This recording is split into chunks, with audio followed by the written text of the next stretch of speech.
Digest Live. I'm your host, Jim Dalfino, and I am joined tonight by two of the finest Red Sox therapists this side of Yawkey Way, Nick Face and Nick Diamond. Your Boston Red Sox are sitting now with a record of 43 and 45, somehow still mathematically alive and spiritually dead. And we're here to break down it all, the good, the bad, and the bullpen. If you've got a take, got a rant, drop it in the chat. We want to hear from you. Strap in, crack a beer, and let's get into this mess. The Red Sox played two games yesterday, the balance of a suspended game in which they won 5-3 and lost the nightcap 8-4. Nick Diamond, let's start with you. What are your reactions globally to those two games, and what are your thoughts? Well, I kind of get why they used Bello in the first game, but hindsight's 2020. It would have made sense to use him in game two. I think he only threw about 60 pitches, and the Red Sox started to falter in game two in the seventh when Weissert was overworked. Hicks didn't have it, and then they started base running errors, defensive errors. It would have been nice to sweep that series, but still, the Reds are a decent team. They're better than you. Taking 2 out of 3 is okay, but you got to go 5 out of 6 or 6 out of 6 of the next 6 here. So, all in all, 2 out of 3 against the Reds isn't bad, but it was a series that easily could have been taken, all 3 of them, and we should have swept. But I'm not overly like disappointed right now.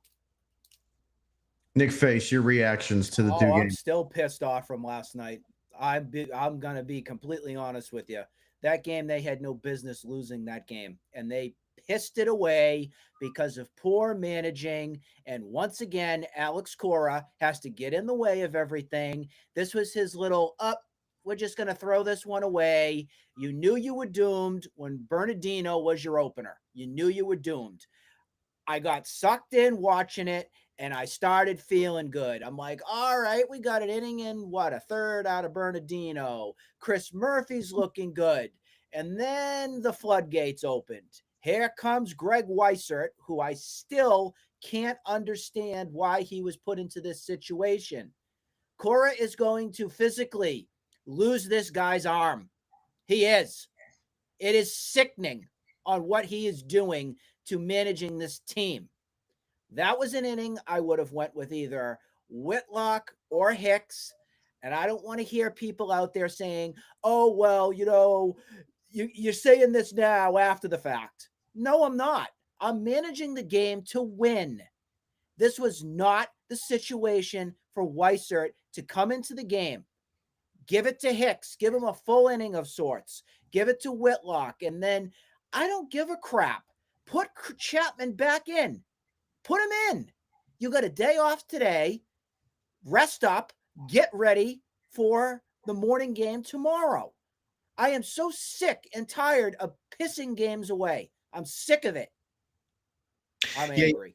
Yeah, you can't lose games that you need to win. And, we've discussed this quite a bit about the fact that you were in this 9-game stretch and you really had to go 8-1, 7-2 to really feel like this team had an opportunity and a chance to really go deep in this season and show the fans and show everybody that they are a possible contending team. And when you blow games that you're supposed to win, and I'm not saying that the Reds are a trash team, they're not, and they're managed by one of the best managers in the game, but you were up 3-0 in the late innings, and you've got to be able to close that down. You can't lose games when you're up 2, 3, 4 runs like that. It's just absolutely terrible. Question for you, obviously with that in mind. So Strand had that grand slam. What's your level of concern regarding the state of the bullpen? And do you think that it's just a blip, or do you think that, we're in for some further trouble? Nick Diamond. I think the bullpen is fine, but it's going to get worse in a few weeks when Chapman's traded. I think it's almost a guarantee that he's gone. He's performing as well as he's ever had in his career, and he's probably a Hall of Famer. I think you can get a haul for him, and you might as well just trade him. This team is not good enough to keep a back-of-the-end closer on a sub-500 team. It's just not. When you can get – he's probably going to be the most coveted reliever on the market. So as soon as he's gone, you're going to have to bump it. Hicks probably back in the closer. Whitlock's going to go back to that 2-inning guy. And Slayton, we're going to rush back. And then the bullpen's going to become a real problem when it's super overworked and you're down a guy. So that's when the bullpen will become a real issue. Nick Face, I know you're kind of talking about it a little bit, but what do you? I'm furious with how it's getting managed with this team. The second half isn't even here, and these guys already lead the league in innings pitched. It's disgusting, and that is because we've had no depth at times with our starting pitching, because you have to bail out the likes of Walker Bueller's, who just gets lit up every time he's thrown out there. You're just not going to have anything left. We've seen this so many times. It's Groundhog Day every season. The first half, the bullpen keeps you going and makes you feel decent and has a little bit of spark. And you're like, oh, look at Weissert. Oh, he's pretty good. Oh, look at Slayton. He's pretty good too. And then they get hurt and then they fall apart. It's like broken miscellaneous parts all over the place. They can't be fixed. It can't be fixed. They're going to go to the junkyard. I want to specifically talking about the performances by Brayan Bello and Wilyer Abreu. What impressed you the most about both of them, and how important do you think both are going to be for the second half of the season? Nick Face, I'll start with you. The biggest thing on Bello on the difference is maturity. I even look at that home run that was given up yesterday. That was a case that happens last season or the year prior. He implodes. Everything is thrown off for him. Mentally, Bello is tougher right now. He's figuring it out. He's understanding, don't sweat the little things. You still have an entire game to throw. So don't let everything get all out of whack if it all doesn't all go your way. That's the biggest change on Bello, and why his season so far has been great. Why I actually have a little bit of glimmer of hope here with Bello is that second half over the long haul is typically when he's at his best. So if we're already seeing right now, first half Bello's been half decent, what's second half going to do? So I'm looking more towards a really good season for him, to tell you the truth out of it. I think we're turning a corner here, and I'm starting to feel like I can sit there and get through and watch and know that's going to be all right with Bello. On Wilyer Abreu, the more he's playing, the more I like. I've said a couple times before, it's the swing that's a very long for me. I still think that he's, swings out of his butt. I do. I think if he shortens up his swing and goes and figures out a little bit more on how to handle that left field monster, I think you got a guy who could be one of the better outfielders on your crew right now. The biggest thing here is, how can he develop more against left-handed pitching? I'm not in this for a platoon. I'm just not. I just don't want to see it. You're going to have big decisions to make with your Durans.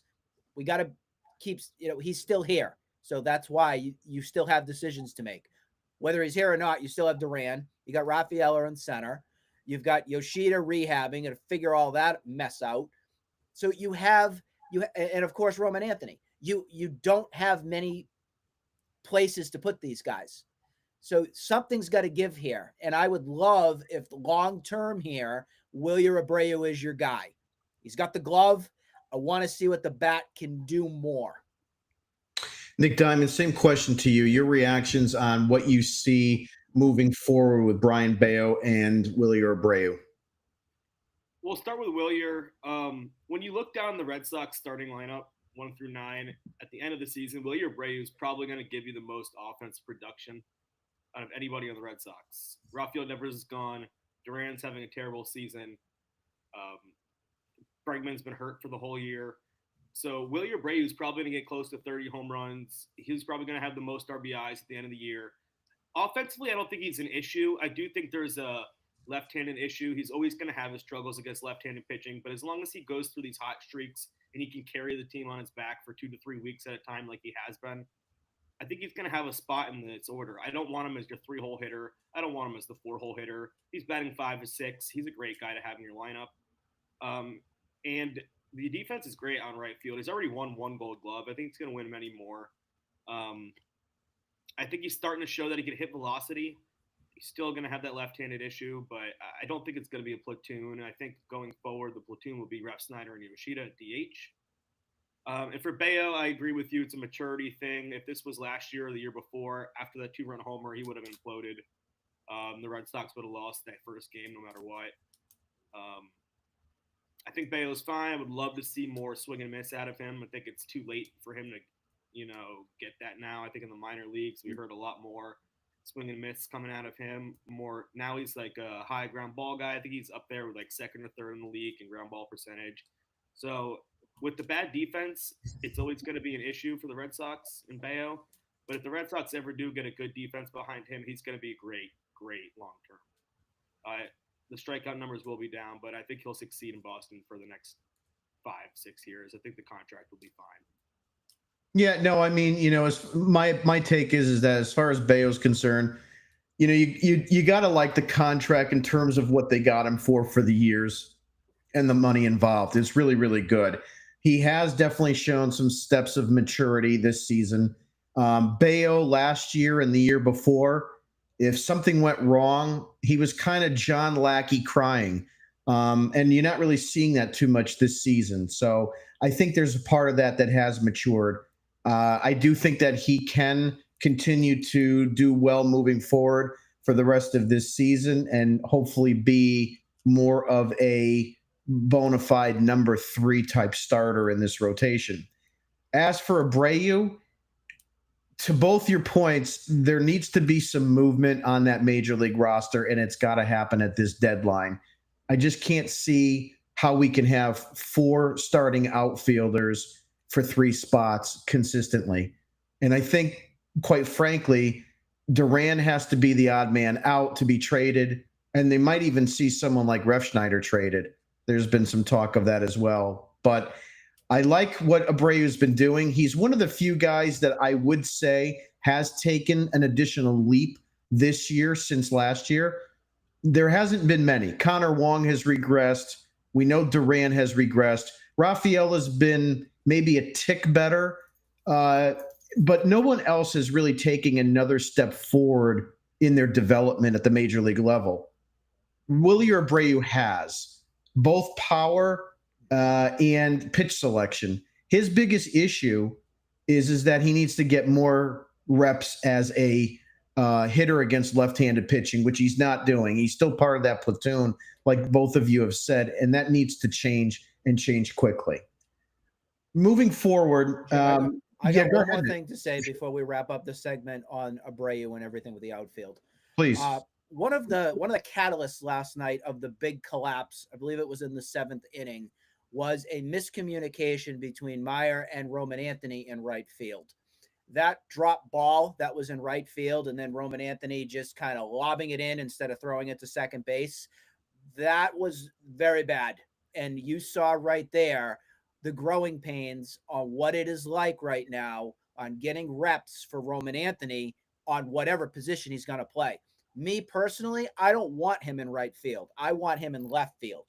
That's just where I feel he's going to be most comfortable. Maybe that's center field if they figure out something to do with Rafaela. I don't think they're going to do that. But I think what you're going to see here is a shift with Roman Anthony, if he's not DHing, over to left. Because that play last night, I mean, the wheels just came right off last night. There were many plays, but that one right there, that really struck a chord with me and said, where are these fundamentals with this team? Where are they? Because I don't feel like they're getting taught, period, throughout any level of this organization. Yeah, it was a debacle, and I put a tweet out that I said Roman Anthony can't play the outfield. And not right now. No, he can't. He needs to be in left field. It's an easier position in Fenway Park. And that was just terrible because, he's got to be able to call off Meyer in that situation. And that is something that should be taught at the minor league level, that you as a right fielder or any outfielder, you have to be able to know that you can call off your infielder and then you can catch that ball. So that was just a disaster. It's your classic example of, again, guys being played out of position. We've Correct. talked about this before here, where you just don't have consistency. Meyer's not a second baseman. He's a shortstop, but he's playing there. Roman Anthony, we still really don't know what position he is yet. So there's a lot of figuring out here to do. Next topic I want to talk about is Masataka Yoshida. He is obviously rehabbing from shoulder surgery, and it seems that they're pushing him forward to potentially a new position, first base. He was supposed to play that yesterday, except for the rain out, and now he was in the outfield today. Is this a creative solution, or do you think this is some kind of stupid move? Nick Diamond, your reaction to that question? This is a stupid move. If this was a creative situation, a creative move, they would have done this 2 months ago when it first became a problem, when Casas was injured. I think we all agree that there was nothing really wrong with Masataka Yoshida. They were trying to banish him to the minor leagues, pull a Rusney Castillo. They just didn't want him in the lineup. Now there's a hole in the lineup. They could use him. They're going to rush him back. I hope he doesn't play first base. If he plays first base, we're going to have some funny moments out there. He's going to mess up. He's 5'8". It's going to be hard to throw to him. There's no way he can pick it around first base. It's not going to be good if they ever put him in a major league game at first base. I'm just going to say that now. And I really hope they're smart enough not to, but they probably will. Nick, face your reaction to that question. I think it's complete. It's the land of the lost. That's what this organization is. They don't know what the hell they're doing. They don't. They come up with new stupid ideas every day just to say, oh, this is what we're thinking. This is what we're going to do with our cast-offs to see where the hell we're going to play these people. It's insane. I honestly feel like we're living in an insane asylum watching this team and figuring out what they're going to do next. They are just it's a travesty. Yoshida at first base. It's just, they said Roman Anthony. I can't say it with a straight face, Jim or Nick. I can't say it. It's a joke. So here's my take on it. Can the Red Sox please stop screwing around with every person on their organizational staff in uniform? I mean, this is really becoming ridiculous now. You've had Casas there at first. We're going to go ahead and we have, Christian Campbell Toro is going to get working out at first base. You're going to have Vaughn Grisham working out at first base, Yoshida at first base, Myers your shortstop, put him at third, put him at second. I mean, this is getting ridiculous now. When are we going to stop this freaking nonsense, put a guy in a position, let him learn the position, and stay there? I just can't get out of my head that they keep doing this to every single guy. What's the point? If Grisham wasn't going to do it, then give it to Campbell. If he's not going to be the first baseman, but what are we doing here? I mean, are you seriously going to put Grisham at first base on the major league roster? Are you seriously going to have Campbell? Are you going to seriously have Yoshida? I mean, you just put all these guys everywhere and see what the hell floats. It's the most ridiculous thing that I've seen any major league team. No other team does stupid stuff like this. I can't get it out of my head when I first saw him taking grounders. Unbelievable. Anyway, moving on to the next topic. Walker Bueller. So Walker Bueller, high expectations coming in as a free agent signing, $21 million. Figured to be our number 2 starter. He has a 6.45 ERA now, completely below the expectations that we had. What is wrong with Walker Bueller, and is there time to fix it, or does he need to be demoted to the bullpen or DFA'd? Nick Diamond. DFA'd. He's just cooked. That's what he is. Going back to last year before the playoffs, he was bad. Good for him. He had a fluky playoff run that got him paid for another year, but he's not a good baseball player anymore. It's unfortunate. He used to be a stud. He reminds me a lot of Tim Lincecum. Short guy, strong legs, hot big stuff, kind of just ran out of gas in his 30s, and it's just he's not that good anymore. I don't think you can fix him. I'm not putting him in the bullpen. He throws meatballs. He throws 89 down the middle right now. It's just there's no fixing him. I would just either IL him for the rest of the year, maybe you can make something up, or DFA him. You know, maybe another team could try to fix him, let him go somewhere else, but you can't trade him. And the bullpen is just going to make the team worse. So it's either you IL him and make something up, or DFA. He can't start again. If he starts again, the team doesn't want to win. Nick, face your reactions. What do you think? Should we keep him in the rotation, put him in the bullpen, DFA him? What do you believe? Ask the Dodgers. They know the answer. They gave up. They said they're done. We're moving on. When your LA Dodgers, your premier team in baseball, says you're out of here, bye-bye, you're cooked. What it is, I just think it's velocity, it's location. I think they've tried everything they can with their pitching coach and mechanics and everything, and it's a mechanical failure right there. It just is. And I just don't know if Bueller has it in his arsenal to fix what he needs to fix. I think his best days are behind him, unfortunately, from there. And it's kind of comical saying that when you have Clayton Kershaw just go out and get his 3,000 strikeout and everything last night, and they're still working with him and everything. So isn't that ironic? Yeah, absolutely. So moving forward, so the Red Sox have some pretty big decisions ahead. I know I don't want to get into too much about if they're going to be buyers or sellers, but do you think by the end of this series with Washington and the Colorado Rockies, is that the point of either going for it or selling? Or should they wait even after that and see what happens for the remainder of July? Nick Diamond, your thoughts? I think you can wait to that Tampa series. If you go, let's say 5-6 the next 6 games, and then you get swept by Tampa, then you sell. If you win that series against Tampa, then I think you can go for it. But even then, I don't think they fully go for it. They might add a bullpen arm. They might add a okay first baseman bat, but they're not going to go for it. They're not going to add a stud starting pitcher. They're not going to add a 3 or 4 hole hitter. They're not going to really go for it. So even if they do win 5 of the next 6, I still would sell off Chapman. I would sell off. That's probably it, Chapman, and then ride from there. I know it makes the team worse, but this team isn't going to win anything even if they do get in. Nick Face, what do you think? Realistically, I agree with Nick on looking basically at the Tampa series as your defining kind of destination on where you're heading. I don't see this happening with this team because if the Red Sox are going to do something, you know it's not going to be the right way, and it's not going to be the thing that makes the most sense. So we're going to wait until July 31. That's what's going to happen here. That's what's going to happen.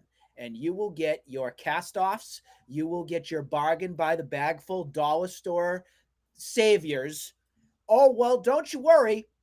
We're going to put this Band-Aid over here, and this one's going to go to this spot, and they're going to sell this as they improved.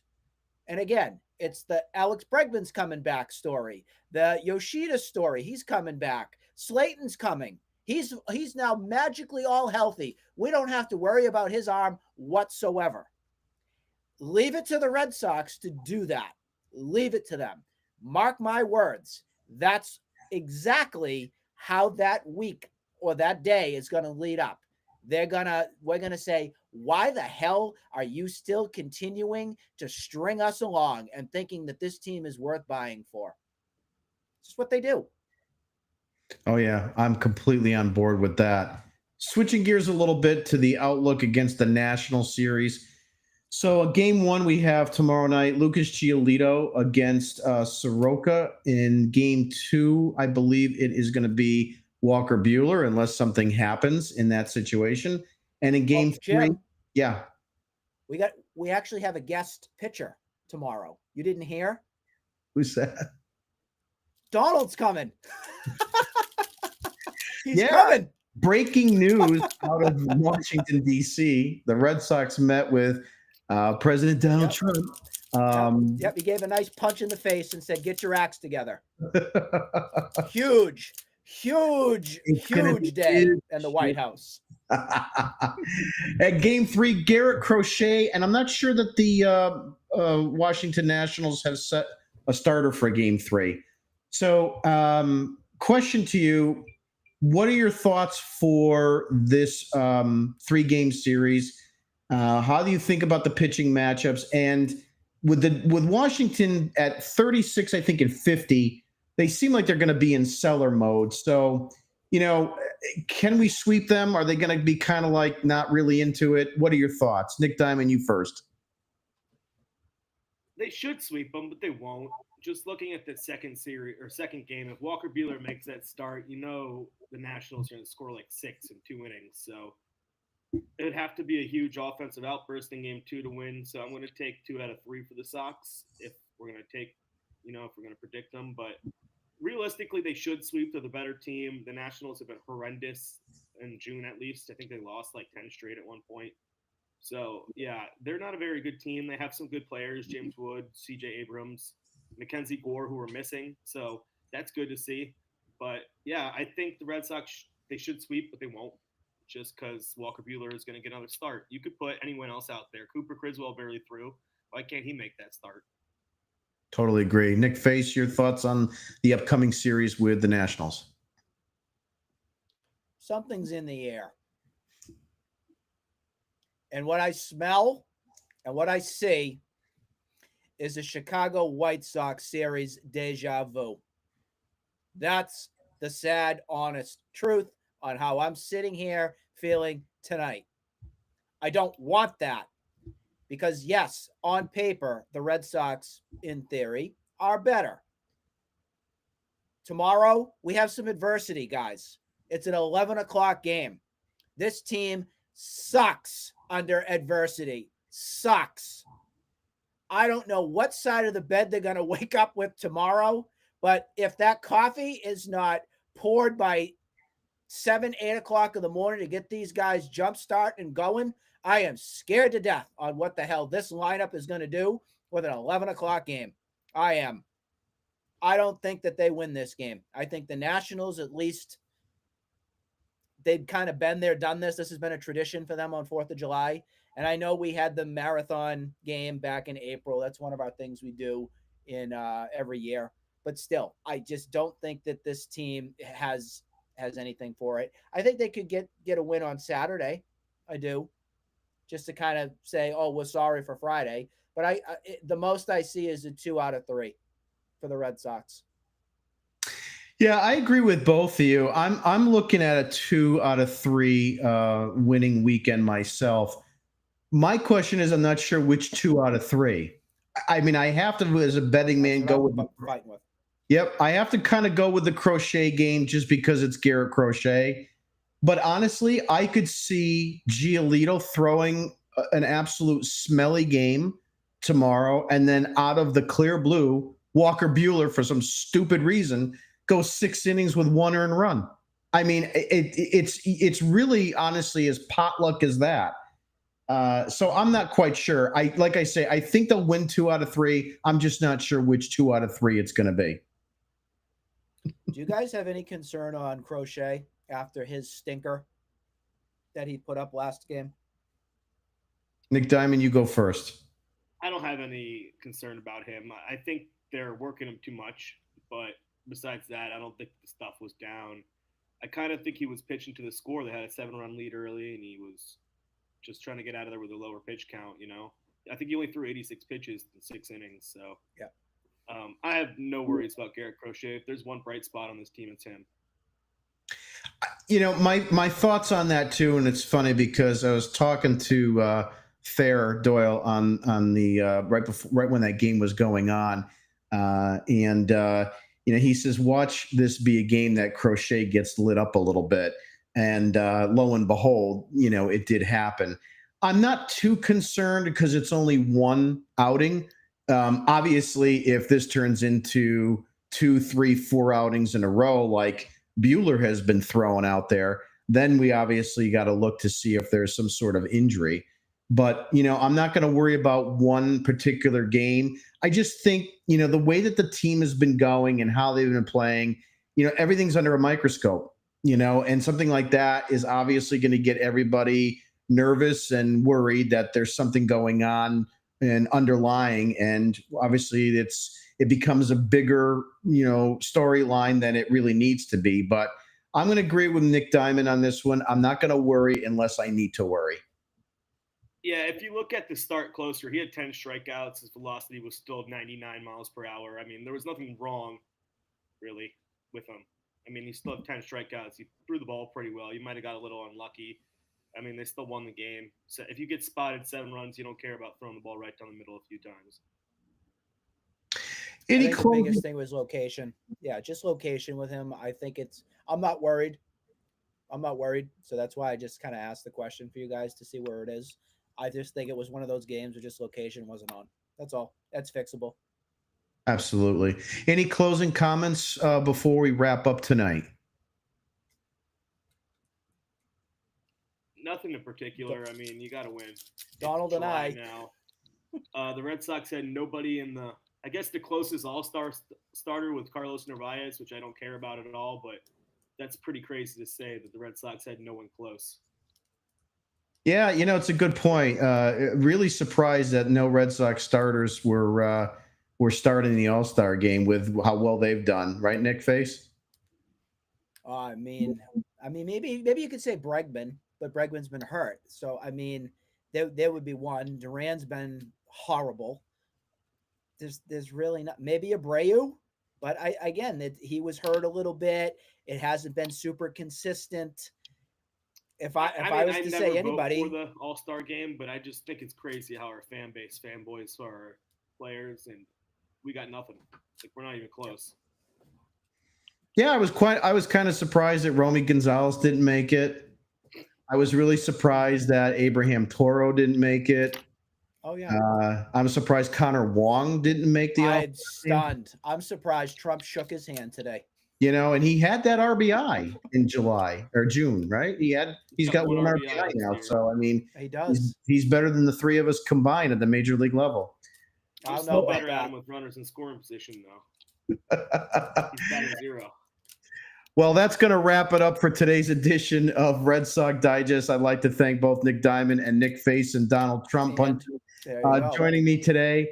Please go ahead and subscribe to our digital product at redsoxdigest.com. That's redsoxdigest.com. The subscriptions are free, and you can certainly support our work as well on that platform. Last thing I'd like to say is that I'd like to give a shout out to my good friend Thayer Doyle, who is part of our podcast.